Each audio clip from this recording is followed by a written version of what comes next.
మీ అందరితో ప్రార్థన చేయించుకొని వెళ్ళాలని నేను వచ్చాను. ఏదో 4 మాటలు చెప్పినట్టు చెప్తాను, తర్వాత మీరందరూ రావాలి. మీ అందరికీ నేను నా తలకాయ అప్పగిస్తాను. అందరూ నా మీద సెలవు గుర్తేసి ప్రార్థన చేసి పంపాలి.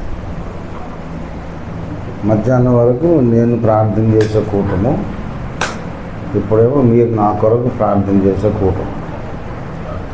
గుర్తుపెట్టుకోండి, ఎవరు ముందుకు వచ్చినా నేను నా తలకాయ అప్పగిస్తాను. దేవుడికి స్తోత్రం. నేను చాలాసార్లు చెప్పాను, నాకు మీరు ఏ సన్మానం చేసినా కూడా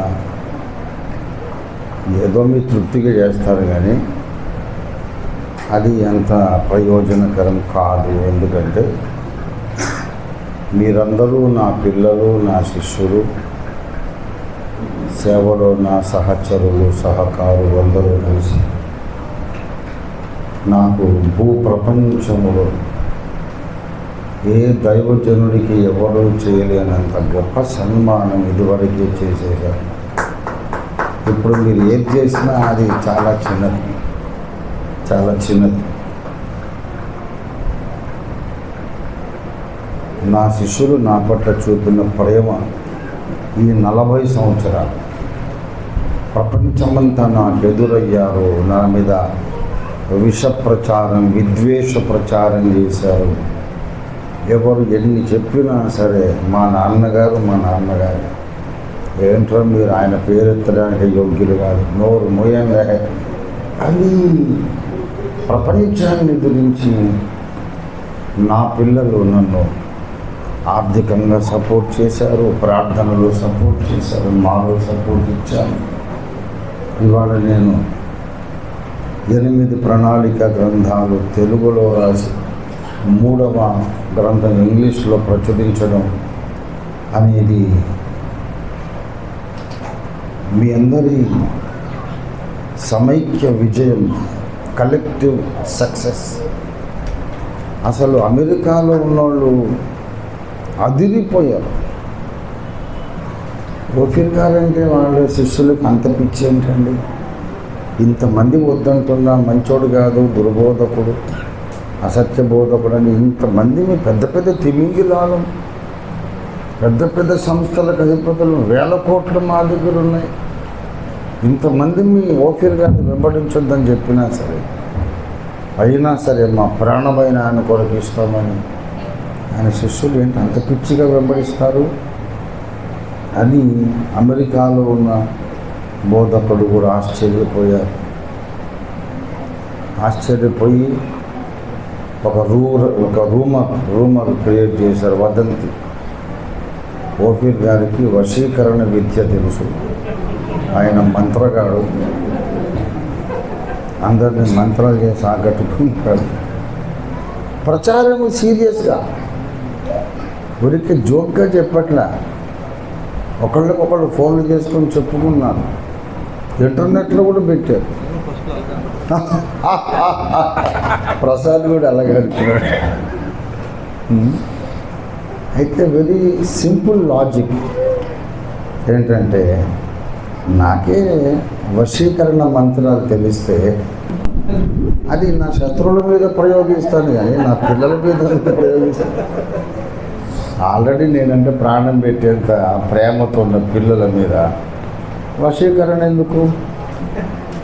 ఇట్లాంటి దుర్మార్గులు నా శిష్యులు నా విరోధులను మంత్రించి వాళ్ళని వశపరుచుకుంటే ప్రపంచంలో నాకు ఎదురు ఉండదు. మంచి మంచి కోటీశ్వరుల దగ్గరికి వెళ్ళి వశీకరణ చేసుకున్నాను. బిల్ గేట్స్ను, ఎలాన్ మస్క్ని, అదానీని, వీళ్ళని వశపరుచుకుంటే నాకు ఇంకా తిరిగే లేదుగా. కాబట్టి పిచ్చి పిచ్చి ప్రచారాలు చేశారు. అదంతా అబద్ధమని వాళ్ళకు కూడా తెలుసు. ఓఫీర్ గారిని అంత అభిమానిస్తారు అని. భూ ప్రపంచంలో ఏ దైవజనుడికి తన ఆత్మీయ బిడ్డలు అంత అభిమానం చూపలేదు. కోట్లు ఖర్చు పెట్టాను. నా దగ్గర ఇప్పటికీ 2,000 రూపాయలు ఉన్నాయి. ఏ బ్యాంక్ అకౌంట్లో కూడా నాకు డబ్బులు లేవు. నాకు సొంత ఇల్లు లేదు, నా సొంత ఇల్లు లేదు, సొంత కారు లేదు. అయినా విమానాల్లో తిరుగుతున్నా. నాకు సొంత కారు లేదు, సొంత ఇల్లు లేదు. జర్మనీలో ఓపెన్ మినిస్ట్రీస్ ప్రాపర్టీ కొనబోతున్నాం, ఆస్ట్రేలియాలో కొనబోతున్నాం. నాకు డబ్బులు లేవు. నా పిల్లలు నా కొరకు చేస్తున్న అద్భుత సహాయము సహకారము దాన్ని మించిందా ఈ గజమాల? ఏ గజమాల వేసినా ఏంటి ఇంత చిన్న మాల వేశారు అని అనిపిస్తుంది. మీ తృప్తి కొరకు చెప్పే కదా, ఉదయం మటన్ కర్రీ వండితే అమ్మ చేపల పులుసు కావాలంటే మంచిదమ్మ అని వండుతుంది. అలాగే ఏదో మనం అడ్జస్ట్ అయిపోతున్నాం తప్ప మీరు నాకు ఏ సన్మానం చేసినా ఇదివరకు నాకు చేశారు కదా, ప్రపంచవ్యాప్తంగా నన్ను ఎంత ఘనపరిచారు మీరు. దాంతో పోల్చుకుంటే ఈ సన్మానాలు ప్రెసిడెంట్ ఆఫ్ ఇండియాని తీసుకొచ్చి వార్డు మెంబర్ చేసినట్టుగా నాకు అనిపిస్తుంది. రామ్నాథ్ కోవింద్ గారు his excellency president of India చేశారు, రిటైర్ అయిపోయి ఉన్నారు. ఆయనను పోయి అడగండి, సార్ మా దగ్గర రాజమండ్రిలోనో లేకుంటే విజయవాడలోనో corporator municipal ward member post ఉంది, మీరు పోటీ చేయండి సార్ అంటే వస్తాడా? ప్రెసిడెంట్ ఆఫ్ ఇండియా దేశంలోనే అత్యున్నత పదవి, ప్రైమ్ మినిస్టర్ కంటే పైన. అలాంటి ఉన్నతమైన పదవి చేశాక ఒక ఎమ్మెల్యేనో చేయడు ఆయన కదా.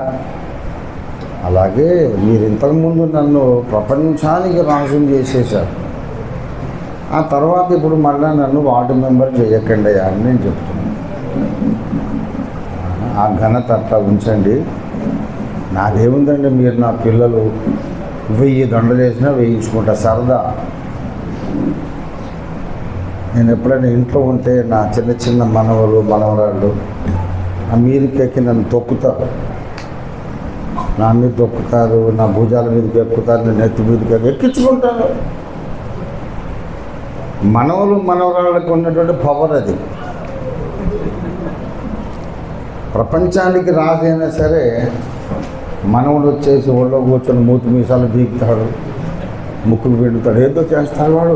మరి మనవడు ఏం చేయడానికి అవకాశం లేదు. అందులోనే ఆనందం ఉంది కనుక అలాగే మీరు ప్రేమతో చేస్తున్నారు. నేను సరే నా బిడ్డలే కదా అని అనుకుంటున్నాను, కానీ అసలు అవసరం లేదు. దీనికంటే చాలా గొప్ప సన్మానం ప్రపంచ చరిత్రలో సువర్ణాక్షరాలతో లిఖించదగినంత గొప్ప సన్మానం మీరందరూ కలిసి నాకు 45 ఏళ్ళు చేస్తూనే ఉన్నారు. కాబట్టి నన్ను మళ్ళీ వార్డు మెంబర్ చేసినందుకు మీకు అందరికీ వందనాలు. అది కూడా నేను ప్రేమతోనే స్వీకరిస్తాను. Thank you for your love. ప్రేమ ఎక్కువైనప్పుడు ఉక్కిరిబిక్కిరి అయిపోయి ఏం చేయాలో తెలియదు. కొంతమంది చిన్నపిల్లల్ని ముద్దు పెట్టుకొని అసలు ఏం చేయాలో అర్థం కాక వాడిని కొరికేస్తారు. మొన్న ఒక పాప కేవలం ఏడుస్తుంది. మాటలు వచ్చా పాపకి, ఇంత పాప ఎంత ముద్దుగా ఏడుస్తుందో. అసలు నేను ఏదో అయిపోయి ఆ పాప ఏడుపు చూసి ఎంత అందంగా ఏడుస్తుందో. ఏమైందమ్మా బుజ్జి తల్లి అని దగ్గర తీసుకొని బతుకుంది. డాడీ కొరికాడు అంటుంది. ఎందుకు రా కొరికాడు? బుద్ధొచ్చి కొరికాడు నాన్న. వాడు కన్న తండ్రి కాబట్టి ప్రేమ ఎక్కువైనప్పుడు కొరకటాలు కూడా ఉంటాయి. ఇది కూడా అటువంటిది అనుకుంటాం. మరి కొరకండి ఏం చేస్తాం? దేవునికి స్తోత్రం, హల్లెలూయా. మంచిది రవి. 10 గంటలకల్లా మనం 10 నేను ముగించేస్తాను. నువ్వు గేర్ వేసి రెడీగా ఉండాలి. రైట్. దేవుని పరిశుద్ధ వాక్యంలో నుండి ఎఫెసీ పత్రిక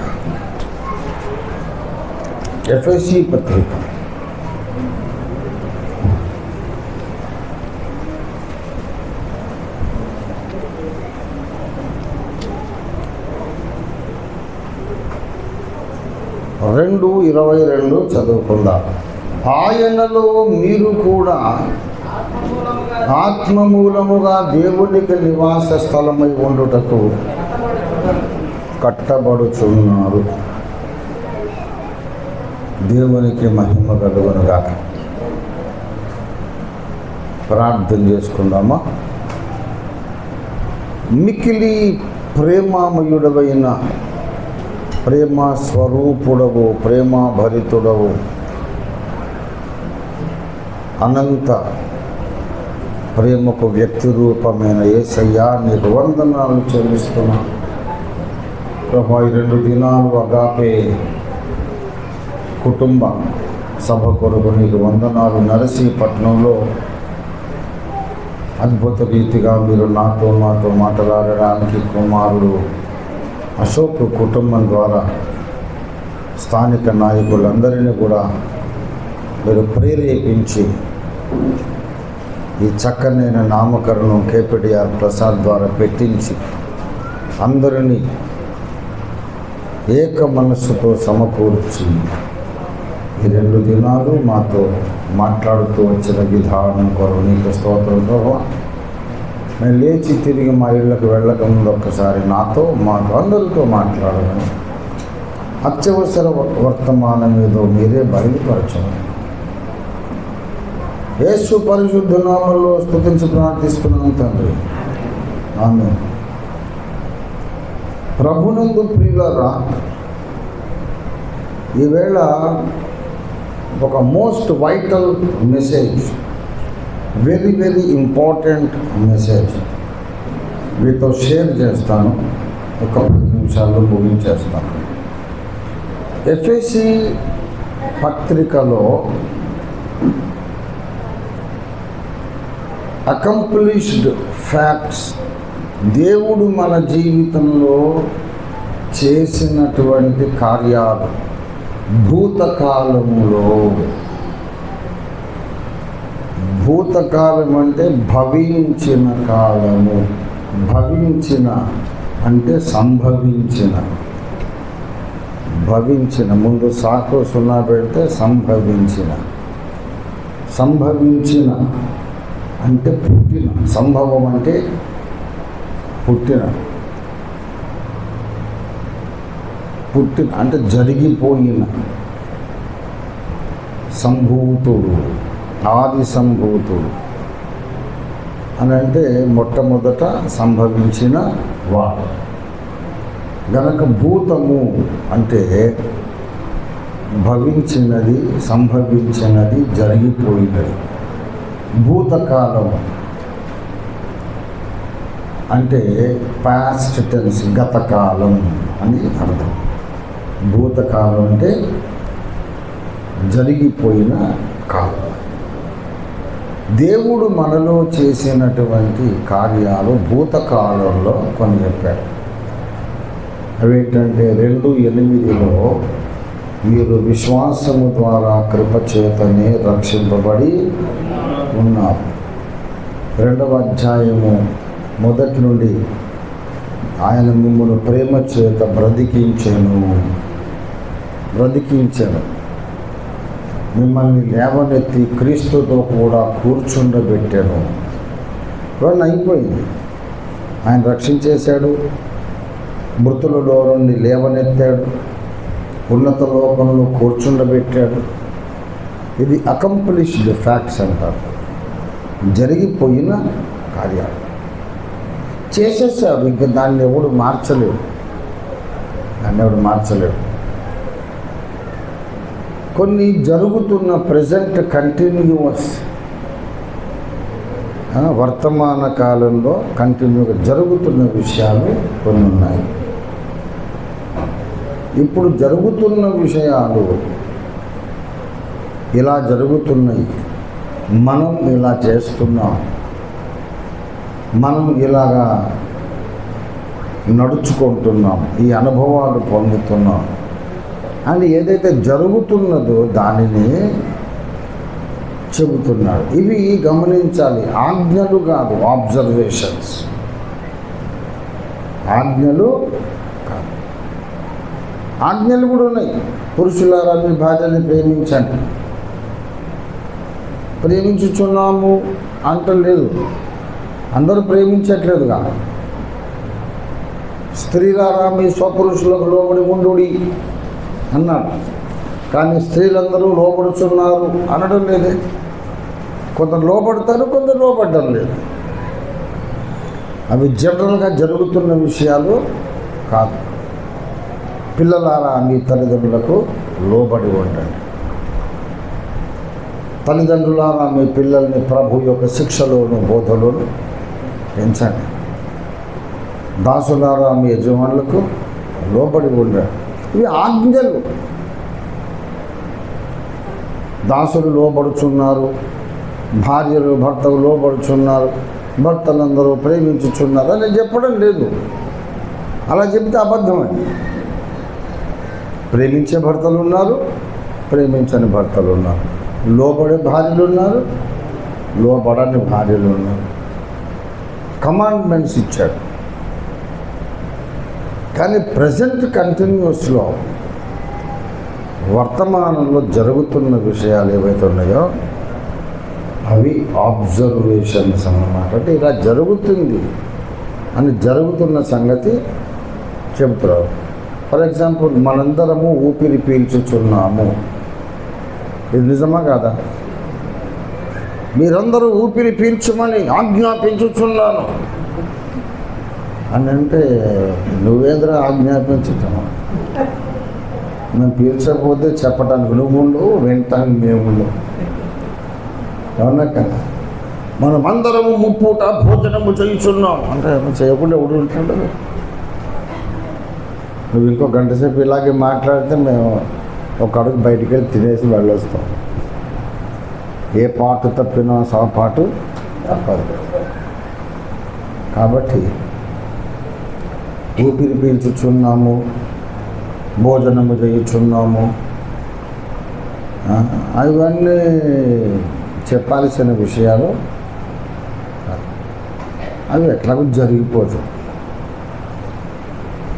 ఆజ్ఞాపించాల్సిన విషయాలు కాదు. అవి చేయకుండా బ్రతకలేవు, అది జరిగిపోతూ ఉంటుంది అంతే.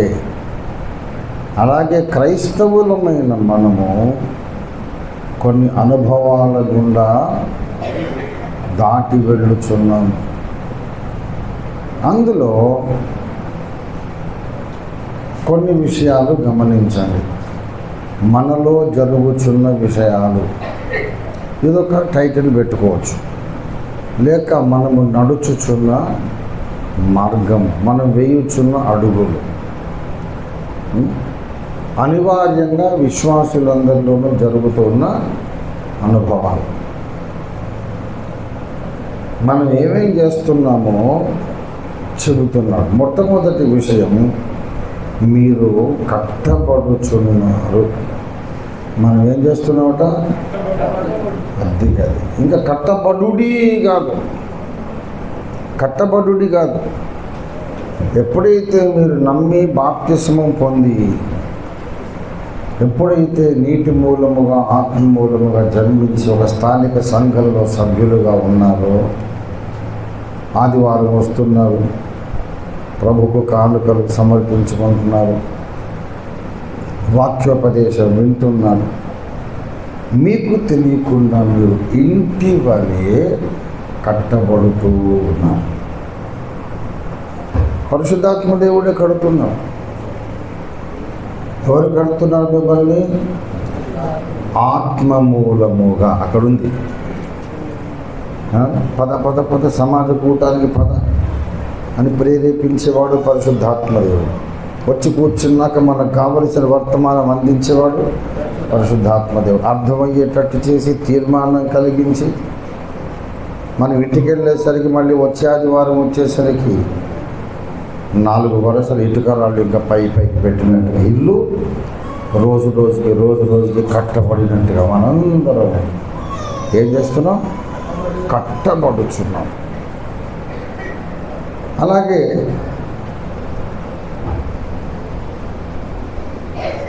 ఇంకొక విషయం ఏంటంటే, మనందరము కూడా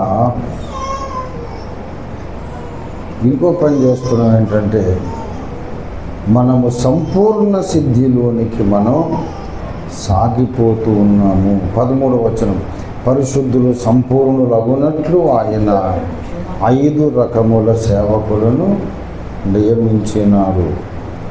వాళ్ళందరూ ఎందుకు నియమించబడ్డారు? సంపూర్ణం కావడానికి. వాళ్ళ పరిచర్య వాళ్ళు చేస్తున్న కొద్దీ మనం ఏమైపోతుంటాం అన్నమాట? సంపూర్ణులము అవుతాం. గనుకని 16వ వచనం చివరన సర్వ శరీరము అభివృద్ధి కలుగజేసుకొనుచు ఉన్నది. కలుగజేసుకొన వలెను కాదు, కలుగజేసుకొనుచు ఉన్నది. శరీరము తనకు తాను అభివృద్ధి కలగజేసుకొన వలెను అన్నాడా, లేకుంటే కలగజేసుకొని వచ్చున్నది అన్నాడా? ప్రస్తుతం మనలో జరుగుతున్నటువంటి ఇంకొక విషయం కూడా ఉంది. 2వ కొరింథీ పత్రికలో ఈ పౌలు భక్తుడే రాస్తాడు. 3వ అధ్యాయం 18వ వచనంలో, మనము మహిమ నుండి అధిక మహిమను పొందొచ్చు పరిశుద్ధాత్మ దేవుని చేత, ప్రభువు ఆత్మ చేత. ఆ పోలికగానే ఎఫెసీ 2:22లో మనం కట్టబడుచున్నాం. 2వ కొరింథీ 3:18లో మార్చబడుచున్నాం. అలాగే ఎఫెసీ 4:16లో అభివృద్ధి కలగజేసుకొనుచున్నాం. ఎఫెసీ 4:13-15 ప్రకారం ఈ అభివృద్ధి ఎలాగొస్తుంది? ఈ 5 రకముల సేవకుల పరిచర్య వలన మనకు మనం అభివృద్ధి కలగజేసుకుంటున్నాం. ఇలాగా మనం ఏమేమి చేయుచున్నామో అనేక విషయాలు దేవుడు చెబుతూ ఉన్నాడు. ఇదే క్రమంలో ఇంకో మాట అన్నాడు, మనము పోరాడుచున్నాము. ఎఫెసీ 6:12లో మనము పోరాడుచున్నాము. ఇవన్నీ ప్రక్కన పెట్టి షార్ట్ మెసేజ్ కనుక ముగించటానికి షార్ప్గా ముగించేస్తాం. ప్రాముఖ్యంగా 2 పనులు చేయుచున్నాం. ఈ కట్టబడుచున్నాము, అభివృద్ధి చెందుచున్నాము, మార్చబడుచు, ఇవన్నీ ఒక ప్రక్రియలోకే వస్తాయి. ప్రధానంగా 2 పనులు మనం చేస్తున్నాం. ఒకటేమో కట్టబడుచున్నాము, ఇంకొక ప్రక్రియ మనము పోరాడుచున్నాము. అక్కడికి వచ్చేసరికి మీకు ఒక ఫ్లాష్ వెలుగుతుంది. కట్టబడుట, పోరాడుట, ఈ 2 కూడా ఎజ్రా నెహెమ్యాల కాలంలో జరిగినాయి. ఇంకా నా ప్రసంగం అయిపోయినట్టే లెక్క. ఎజ్రా నెహెమ్యాల కాలంలో నెహెమ్యా యెరూషలేము ప్రాకారమును కట్టించడానికి అర్తహషస్త రాజు చేత ఆయన అధికారము పొంది వచ్చాడు. అధికారము పొంది ఆయన ఏం చేశాడంటే, కొంతమందిని ఏర్పాటు చేసుకొని నిర్మాణము ప్రారంభం చేశాడు. ఈ నిర్మాణమును ఆపడానికి సన్బల్లటు, టోబియా, ఈ యూదా వంశస్థుల విరోధులు ఆపడానికి విశ్వ ప్రయత్నం చేశారు.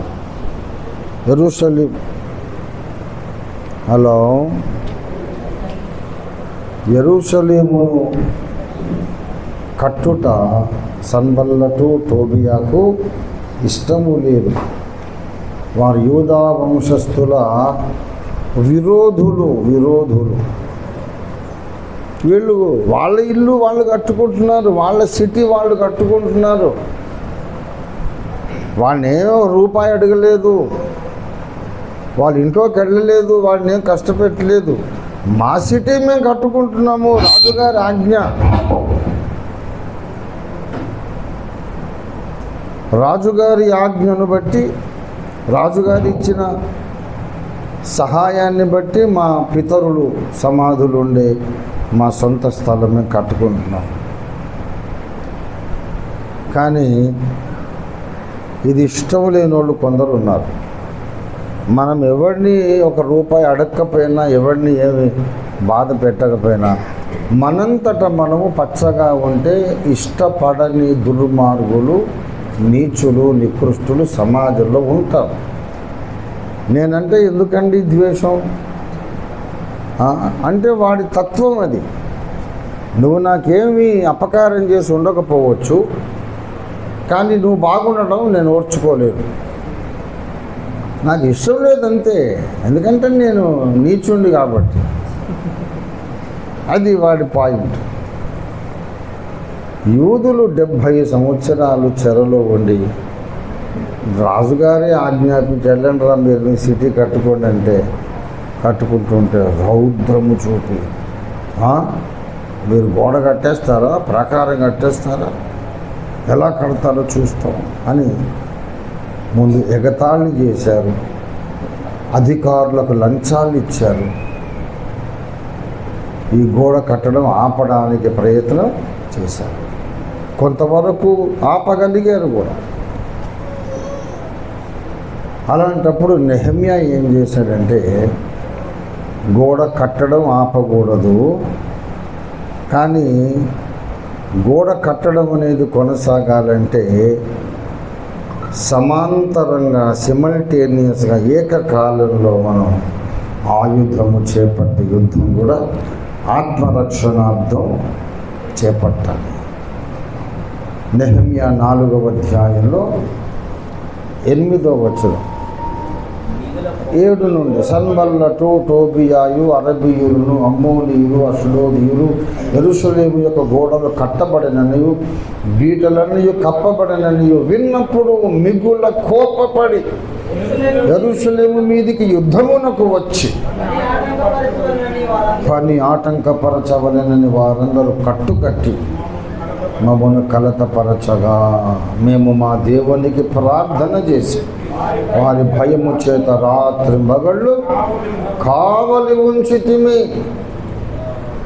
యెరూషలేము గోడ కట్టబడుతోంది, వాళ్ళకు మిగుల కోపం వచ్చేసి, అరే నీ సొమ్మేం పోయిందిరా, నువ్వు కోపడ్డానికి కారణం ఏంటంటే అంతే మాకు ఇష్టం లేదు అంట. వాళ్ళందరూ బలవంతులు, వాళ్ళ దగ్గర సైన్యం ఉంది, ఆయుధాలు ఉన్నాయి, వీళ్ళేమో అలసిపోయి ఉన్నారు ఇశ్రాయేలీయులు.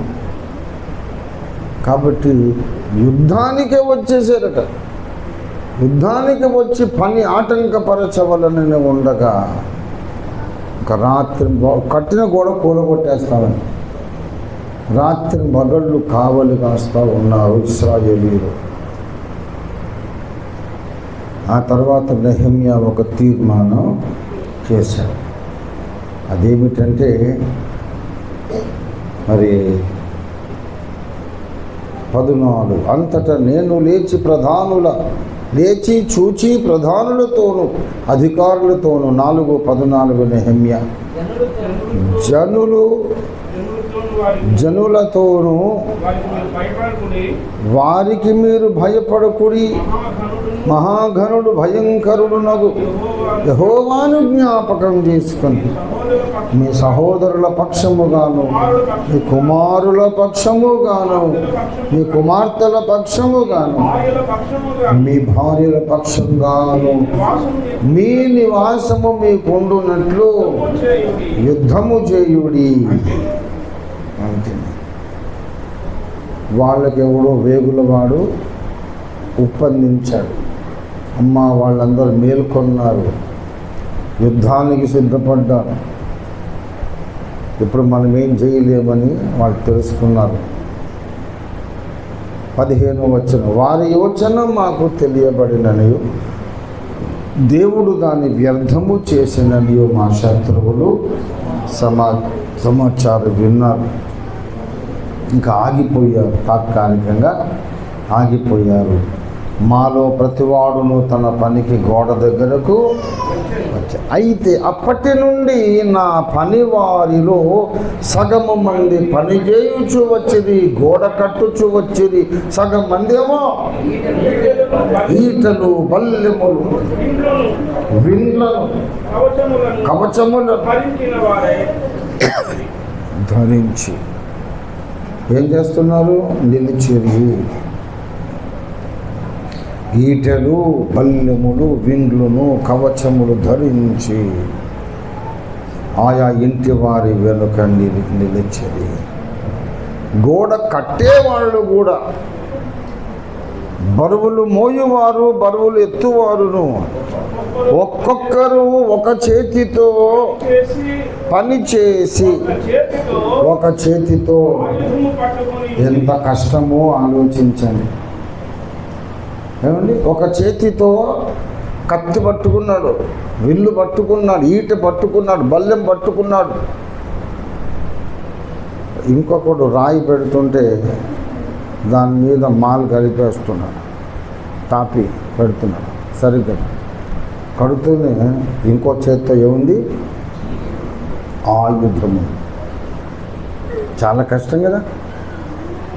2 చేతులతో చేస్తేనే కష్టం, వంకర టింకర్లు వచ్చేస్తాయి. కానీ ఒక చేతితో ఆయుధం పట్టుకున్నాడు, ఒక చేతితో పని చేస్తూ ఉన్నాడు. అలాగే ఇక్కడేమో మేము కట్టుచున్నాము, పోరాడుచున్నాము. ఎఫ్ఎస్సి పత్రికలో కట్టబడుచున్నాము, పోరాడుచున్నాము. ఇలా ఈ 2 ప్రక్రియలు ఏకకాలములో అంత్యకాలపు క్రైస్తవ సంఘం చేయాలి. ఇంకా అయిపోయింది నా ప్రసంగం, ఏం లేదు. దేవుడు అప్పగించిన నిర్మాణం మనం చేయాలంటే ప్రతి స్థానిక సంఘము 2గా చీలిపోవాలి. ఇంకో బోర్డు పెట్టుకోవడానికి కాదు, అదే గుంపు,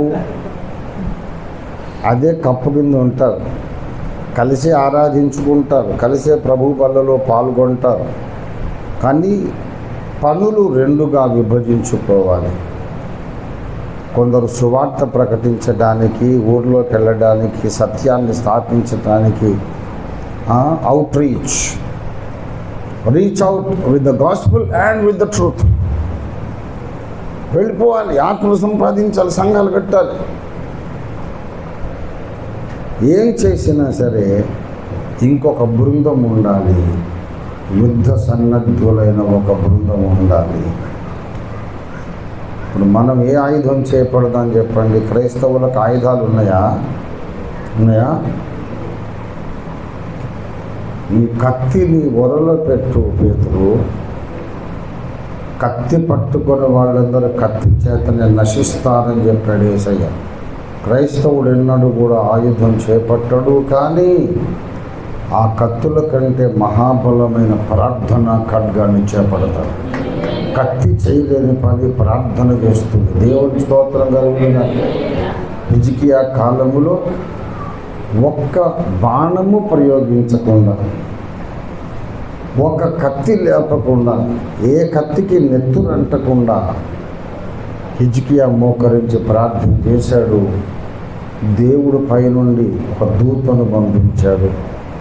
రాత్రి తెల్లవారి లోపల 180,000 మంది అషూరు సైనికులు చచ్చి పీనుగలు కుప్పైపోయి ఉన్నారు ఒక రాత్రి. హిజ్కియా యుద్ధము గెలిచాడు. ఆయుధముతో కాదు, మోకాళ్ళ మీద యుద్ధాన్ని గెలిచాడు. దేవుని స్తోత్రం కలుగుతాడు. ఏ ఆయుధం? ఇప్పుడు హిజ్కియాకి ఒక కత్తినిచ్చి వీళ్ళందరినీ నరుకుతా వెళ్ళు హిజ్కియా అంటే తెల్లారి లోపల 180,000 మందిని చంపగలరా? సాధ్యం కాదు. కానీ దేవుడు ఒక దేవదూతను పంపాడు. ఎంతమంది వచ్చారు అంతమంది శవాలై పడిపోయారు. కత్తితో మనము సాధించలేని అద్భుతాలు ప్రార్థనతో సాధించగలం. కత్తులు కటార్లన్నిటికంటే, బాంబులన్నిటికంటే భీకరమైన ఆయుధం భక్తుని ప్రార్థన, మోకాళ్ళ ప్రార్థన. దేవునికి స్తోత్రం కలుగునుగాక. హల్లెలూయా. అంత్య దినాలలో మనం ఒక మాట గమనించాలి, గుర్తుపెట్టుకోవాలి, మరచిపోకూడదు. మనము కట్టుచున్న గోడ సైతానుకి ఇష్టం లేదు. మనం కట్టుచున్న గోడ వాడికి ఇష్టం లేదు. నువ్వు ఆత్మలు సంపాదిస్తావు, సంఘాలు కడతావు, సత్యాన్ని స్థాపిస్తావు, వాడికి ఇష్టం లేదు. కనుక మనలో కొంతమంది నిరంతరం ప్రార్థించే గుంపు ఉండాలి. ఎందుకంటే ప్రతి చోట సాతాను ఆటంకాలు సృష్టిస్తూ ఉంటాడు. సువార్తకు వెళితే ఆటంకం, ఒక పుస్తకం రాద్దామంటే ఆటంకం, కరపత్రాలు పంచుదామంటే ఆటంకం, ప్రతి పనికి ఆటంకం. వ్యాపారం చేద్దామంటే ఆటంకం, ఒక భూమి అమ్ముదామంటే ఆటంకం, భూమి కొందామంటే ఆటంకం. సర్వలోకం వాడి చేతిలో ఉంది. మనకు ఉద్యోగాలు రాకపోవడానికి వాడే కారణం, పెళ్ళిళ్ళు జరగకపోవడానికి వాడే కారణం, పెళ్ళైన కాపురాలు బాగుండకపోవడానికి వాడే కారణం, మనకు ఆరోగ్యాలు బాగుండకపోవడానికి వాడే కారణం. అదృశ్య శత్రువు ఒకడు మనకున్నాడు, ఈ లోకాధికారి. మరి ఏం చేయాలి? నువ్వేం చేసి నీ సువార్త చెప్తావు, అందరి మనసుల్లో గుడ్డితనం కలగజేస్తాడు. ఏడిసావు, నువ్వు ఎంతైనా చెప్పుకో, సైన్స్ ప్రూఫ్, హిస్టరీ ప్రూఫ్ అని చెప్పు, నేను వాళ్ళ మనోనేత్రాలను మూసేస్తా. నువ్వేం చేస్తావు? పెద్ద మేధావివి, పండితుడివి, తర్కశాస్త్రం తెలుసు నీకు, నీ వాగ్దాటి చాలా అద్భుతం, కానీ వాళ్ళ లోపల కలలో కళ్ళు నేను మూసేశాను. నువ్వేం చేస్తావు అంటాడు. అప్పుడు ఏం చేయాలి? కనబడడు. కనబడితే మన చేతికి దొరికితే రోకనబడితో వాడు మాడు మీద కొట్టి సాగు కొట్టవచ్చు. మరి కనిపించడుగా, దొరకడుగా, మరి ఏం చేయాలి? ఆ దుర్మార్గుల్ని ఎదుర్కోవాలంటే మనం కూడా అదృశ్యమైన ఆయుధాన్ని చేపట్టాలి, ప్రార్థన. ప్రార్థన అంటే దేవుణ్ణి అడగడమే కాదు. ఈ మాట గమనించని గుర్తుపెట్టుకోవడం. ప్రార్థన అంటే దేవుణ్ణి అడుక్కోవటమే కాదు, ఆత్మల ప్రపంచంలోనికి వెళ్ళి నీవు దేవుని కుమారుడుగా, దేవుని కుమార్తెగా కొన్ని ఆజ్ఞలు జారీ చేయడం కూడా ప్రార్థన కిందకే వస్తుంది. దేవునికి స్తోత్రం కలుగునుగాక. హల్లెలూయా. సాతాను కార్యములను బంధించడం కూడా ప్రార్థనే. మోకాళ్ళ మీద నేను చెయ్యాలి. భూమి మీద ఇద్దరు ఏకీభవించి దేన్ని బంధించదనో పరలోకమందు వాళ్ళను, వాటిని నేను బంధిస్తాను. ఏంటి బంధించాలి? ఏదైతే నీ సేవకు అడ్డంగా ఉందో, నీ కుటుంబ జీవితానికి, నీ వ్యాపారానికి, నీ జీవితంలో అభివృద్ధికి ఏదైతే ఆటంకంగా ఉందో దాన్ని బంధించాలి. ఎలా బంధించావు? ఏ తాడుతో బంధిస్తావు? ప్రార్థనలో దేవుని వాక్కును పలికి వాడిని బంధించాలి. వెలుగు కలుగునగాకని నీ తండ్రి, నీ కన్న తండ్రి వెలుగు కలుగునుగాకంటే వెలుగు కలిగింది. ఏదేది కలుగునుగాక అన్నాడో అది కలిగింది. ఆయన మాట సెలవీయగా ఆ ప్రకారం ఆయన నీవు కూడా బంధించబడునుగాక అంటే బంధించబడతాయి అంతే. దేవుని స్తోత్రం కలుగునుగాక. దేవుడు అన్నింటినీ తన మాట ద్వారా చేశాడు. నీవు కూడా దేవుని మాటను నీవు పలుకుట ద్వారా అన్నీ సాధించగలుగుతావు. దేవుని స్తోత్రం కలుగునుగాక. బ్లైండ్గా ఒక మాట గుర్తుపెట్టుకోవాలి. సువార్త సభలు ఉన్నాయి, లేకపోతే గ్రంథ రచన, సంఘ నిర్మాణం, మందిర నిర్మాణం, ఎనీ డ్యామ్ థింగ్, చిన్నది పెద్దది ఏదైనా. ఇప్పుడు ఢిల్లీలో మనం ఒక ఈవెంట్ పెట్టుకున్నాం. మరి సైతాన్ గాడు ఊరుకుంటాడండి, వాడు పొంచి ఉంటాడు ఎక్కడైనా ఆటంకం సృష్టిందామని. మనం ఏం చేయాలంటే ఢిల్లీ సభలను ఏదో రకంగా అడ్డుకోవాలని చూస్తున్న సైతాను శక్తులను యేసునామములో బంధిస్తున్నాను అని డిగ్రీ, దేవుని డిగ్రీ రిలీజ్ చేస్తూ ఉంటారు. నువ్వు అంతే, దేవుని స్తోత్రం కలుగును. మనం ఇప్పుడు ఏం చేయుచున్నాము? సత్యమును స్థాపించుచున్నాము, అది ఇష్టము లేని దుష్ట శక్తులను బంధించుచూనే ఉన్నాము. అసత్య బోధలు పెకలించుచున్నాము. ఈ పరిచర్య అంటే ఇష్టము లేని సాతాను మూకలతో పోరాడుచు బంధిస్తూనే ఉన్నాం. ఈ డ్యూయల్ రోల్, డబుల్ రోల్, ఈ ద్విపాత్రాభినయం ప్రతి క్రైస్తవ సంఘము చేయాలి. ప్రతి క్రైస్తవ సంఘం ఆఖరి మార్చి ముగించేస్తారు. ఒక్కొక్క ఇశ్రాయేలు సైనికుడు ఒక చేత్తో కడుతున్నాడు, ఒక చేత్తో ఆయుధం చేపట్టాడు. ఇప్పుడు మనము సంఘం అనేది ఒక శరీరము అని చెప్తున్నాడుగా, కనుక ఈ శరీరము ఏం చేయాలంటే శరీరములోని ఒక భాగమేమో ప్రార్థన ఆయుధం చేపట్టి పోరాడుతూ ఉండాలి. ఇదే శరీరంలోని ఇంకో చెయ్యి నిర్మాణాత్మకమైన సేవ చేస్తూ ఉండాలి. అంచె దినములలో సేవలో ముఖ్యమైన ప్రక్రియ, అంచె దినాలలో దైవ సేవలో అతి ముఖ్యమైన ప్రక్రియ, అనివార్యమైన ప్రక్రియ ఆధ్యాత్మిక పోరాటం. దయ్యములను బంధించుట, సాతాను కార్యములను బంధించుట. ఇది చేయకుండా నువ్వేమి చేయొద్దు. ఊపిరి పీల్చుతూనే నువ్వెలా అన్ని పనులు చేస్తావు, ఊపిరి పీలుస్తూనే భోంచేస్తావు, ఊపిరి పీలుస్తూనే అన్ని పనులు, స్నానం చేస్తావు, అన్ని పనులు చేస్తావు కదా. ఊపిరి ఆపి చేస్తావా? ఏ పని చేసినా ఊపిరి ఆగదు. అలాగే నువ్వే పని చేస్తున్నా శత్రువు ఒకడు ఉన్నాడనేది గుర్తు పెట్టుకొని వాడిని బంధిస్తూనే ఉండాలి. దేవుడి స్తోత్రం కలుగును గాక. హల్లెలూయా. అంచె దినములలో ముఖ్యమైన సేవ దురాత్మలను బంధించే సేవ. మన ఏ ఊరికి వెళ్ళినా, ఏ దేశానికి వెళ్ళినా అక్కడ ఒక మళ్ళీ చిన్న దయ్యం ఉంటాడు, ఆ దేశానికి రాజు. సర్వలోకములకు వెళ్ళి సర్వ సృష్టికి సువార్త ప్రకటించమన్నాడు. నువ్వు ఏ దేశానికి వెళ్ళినా అక్కడ ఇంకోటి దెయ్యం ఉంటాడు. మనోడు శ్రీలంకకి వెళ్ళాడు, శ్రీలంక మీద దెయ్యం ఉంటాడు.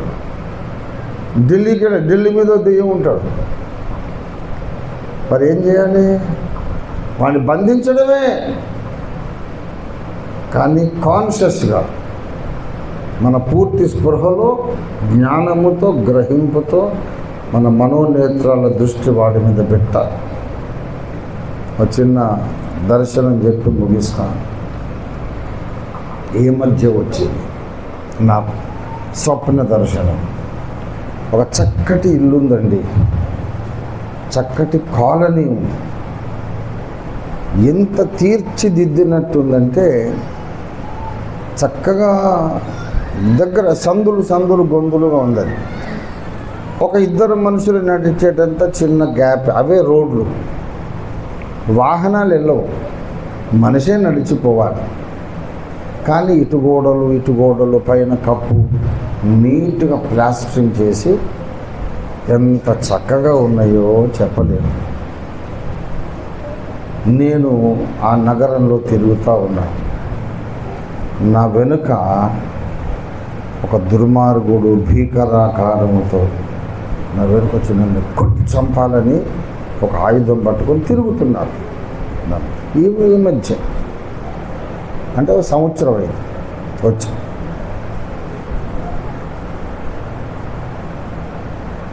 వాడు నన్ను ఏదో చేయాలనుకుంటు నాకు తెలుస్తోంది. నా దగ్గరకు వచ్చి వాడు ఇట్లా లేపే లోపల నేను చురుకుగా వెనక్కి తిరిగి చూస్తుండేసరికి వాడు అమ్మో అని వెంటనే ఆయుధం దాచిపెట్టుకొని ఏం తెలియని దిక్కులు చూస్తున్నాడు. మళ్ళా 4 అడుగులు వేస్తున్నాను. మళ్ళీ వాడు నా వెనక వచ్చేసి కొట్టబోతున్నాడు. నేను చూసేసరికి మళ్ళీ ఆయుధం దాస్తున్నాడు. ఇలాగా చాలాసేపు జరిగింది. ఒక రూమ్లోకి వెళ్ళాను నేను. ఆ రూమ్ బయట ఉండి వాడు అడుగుతున్నాడు, నువ్వు ఊరికి నన్ను చూస్తావు ఎందుకు? నువ్వు నన్ను చూడడం మానేయొచ్చు కదా, నువ్వు నన్ను చూస్తుంటే ఎలా కొట్టాలి? నువ్వు నన్ను చూడడం మానేసి నీ పని నువ్వు చేసుకొని కొట్టగలుగుతాను.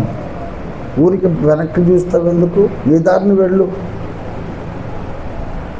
నువ్వు చూస్తున్నావు కనుక నేను కొట్టలేకపోతున్నాను అని వాడు బతిమాలుతున్నాడు. మెళ్ళకు వచ్చినాక పిల్లలకు చెప్పాను, ఇలా వచ్చిందిరా దర్శనం అని. అప్పుడు నాకు అర్థమైంది, సాతాను మనలను కొట్టాలంటే వాడి మీద మన దృష్టి లేకుండా వాడు చేస్తాడు. వాడిని మనం చూస్తున్నంతసేపు వాడు కొట్టలేడు.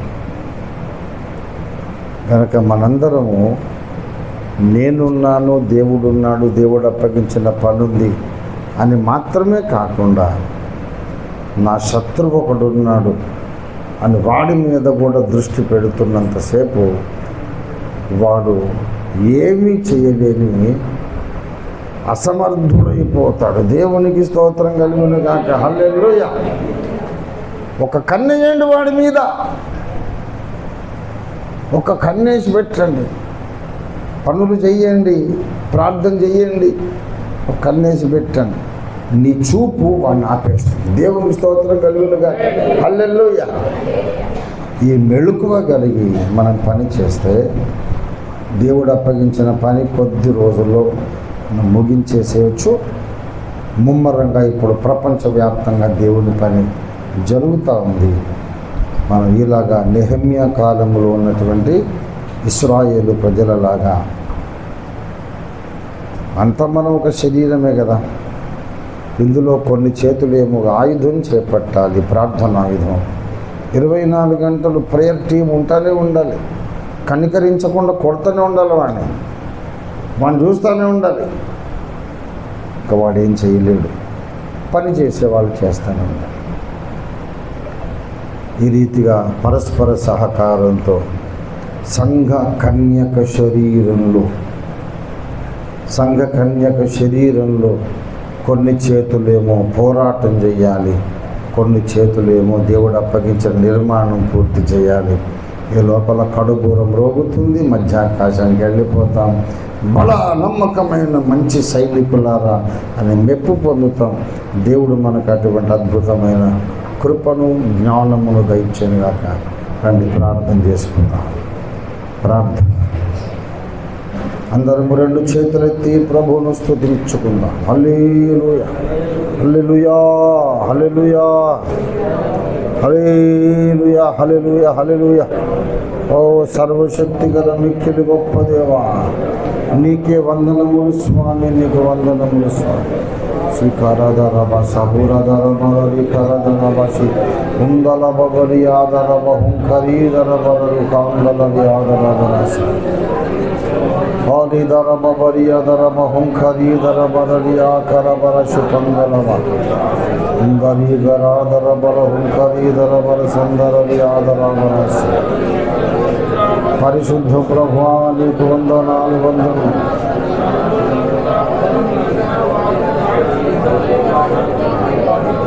పోరాటం ఆపకుండానే సువార్త ప్రకటించడానికి సహాయం చేయాలి. సువార్త ప్రకటన ఆపకుండానే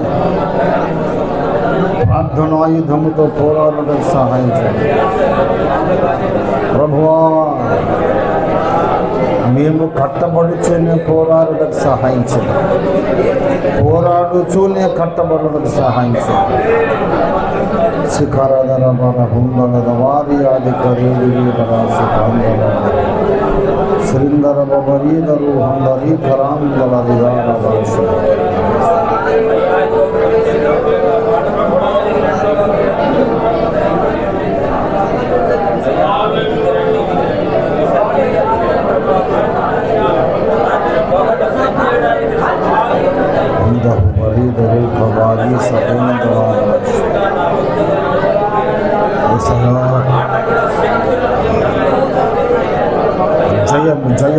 జయము జయము అనుగ్రహించండి.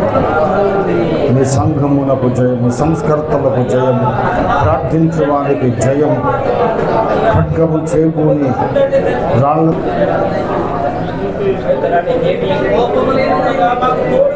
ప్రార్థన చేసుకుందాం. ప్రేమ కలిగిన మా మహాపరిశుద్ధ తండ్రి, సర్వజ్ఞుడా, సర్వాధిపతి, యుక్త కాలముల యందు మాకు అవసరమైనటువంటి సత్యములు ప్రత్యక్షపరిచే గొప్ప దేవ, నీకు స్తోత్రాలు చెల్లిస్తున్నాం. ఈ అంచకాలములో నీవు అప్పగించిన సేవ మేము సంపూర్తి చేయాలంటే కొన్ని చేతులు పోరాటానికి సిద్ధం, కొన్ని చేతులేమో నిర్మాణ కార్యక్రమానికి సిద్ధంగా ఉండాలని మీరు మాకు నేర్పించిన అమూల్యమైన పాఠము కొరకు నీకు స్తోత్రం. ప్రభువా, ఎంత సేవ చేసినా కొన్నిసార్లు ఫలించట్లేదు. అక్కడ ఉన్న సైతాన్ని మేము బంధించేస్తున్నాం. ప్రభువా, సేవ ఫలించకుండా చేసేది వాడు నర్సీపట్నంలో ఉన్నటువంటి చీకటి శక్తుల మనోనేత్రాలను, మానవుల మనోనేత్రాలు మూసే చీకటి శక్తులను నర్సీపట్నంలో బంధించి గద్దించి భారతీయులున్నాము. మానవుల మనోనేత్రాలను తుని పట్టణంలో మూయుచున్న సైతాన్ శక్తులను ఏస్తున్నామని బంధించి వెళ్ళగొడుతున్నాను. పాయకరావుపేటలో మనుషులు రక్షణ పొందకుండా, సత్యం గ్రహించకుండా మనోనేత్రాలు మూయించిన చీకటి శక్తులు ఏస్తున్నామని బంధించి వెళ్ళగొట్టేస్తున్నాం.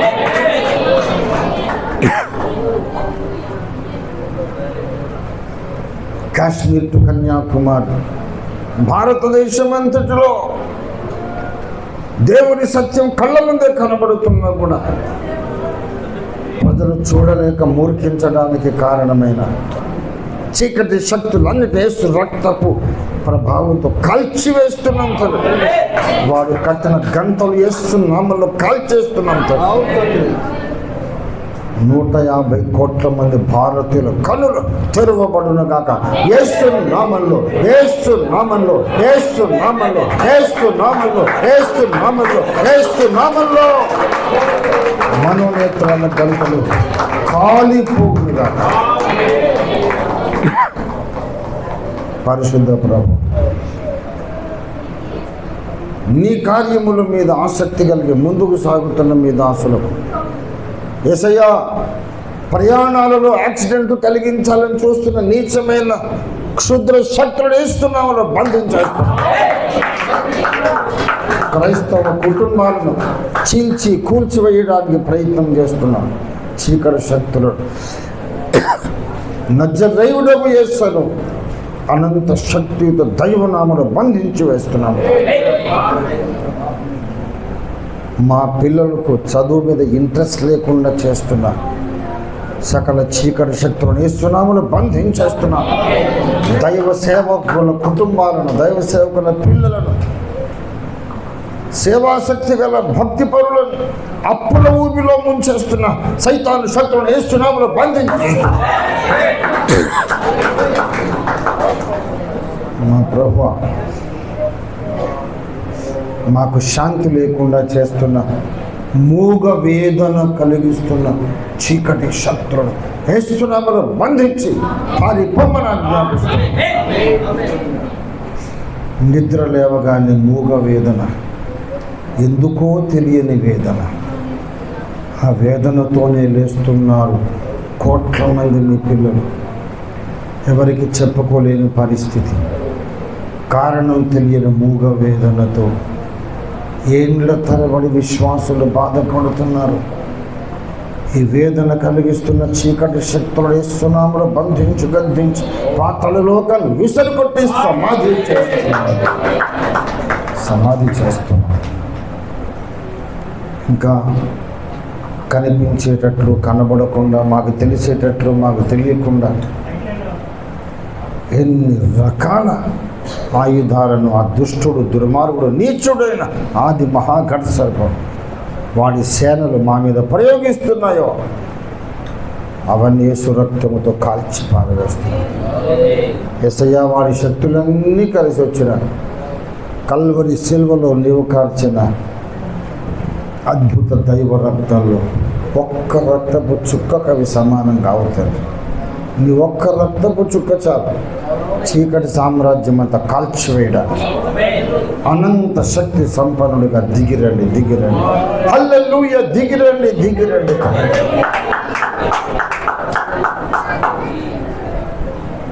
కొంతకాలం అమాలేకుతో జరిగిన పోరాటంలో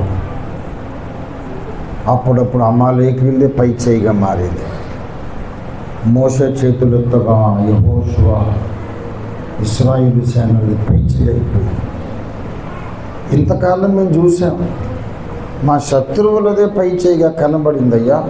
ఇప్పుడు చేతులెత్తి ప్రార్థన చేస్తున్నాను, ఈ రోజు నుండి క్రైస్తవులదే పై చెయ్యగునుగాక, సత్య సంబంధులదే పై చెయ్యగునుగాక, ఆర్థికంగా మాది పై చెయ్యగునుగాక, పరిశుద్ధతలో మాది పై చెయ్యగునుగాక, ఆత్మీయ శక్తి సామర్థ్యాల్లో మాది పై చెయ్యగునుగాక.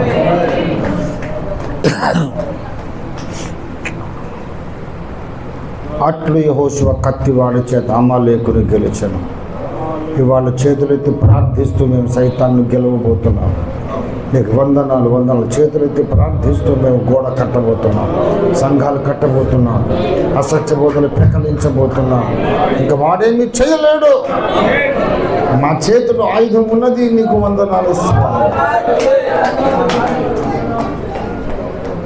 సత్య సంబంధులు అందరూ ఈ వాక్య విత్తనం నూరంతలుగా ఫలింపజేయమని భారతదేశంలో సువార్త సేవా పోరాటపు చరిత్ర తిరగరాయండి, ఒక మలుపు తిప్పండి, ఒక నూతన సువర్ణ అధ్యాయం ఆరంభింపజేయండి. ప్రతి చోట సువార్త ప్రకటించబడుతున్న ప్రతి చోట అనేకులు వచ్చే వేలాది మంది అయ్యా రక్షణ పొందక మేము ఏం చేయాలి, రక్షణ పొందక మేము ఏం చేయాలని కన్నీళ్లతో పశ్చాత్తాపంతో అడిగి మారు మనసు పొంది రక్షణ పొంది లక్షలాదిగా సంఘాలు కట్టబడుటకు సహాయం చేయండి. లక్షలాది సంఘాలు కట్టబడుటకు సహాయం చేయండి.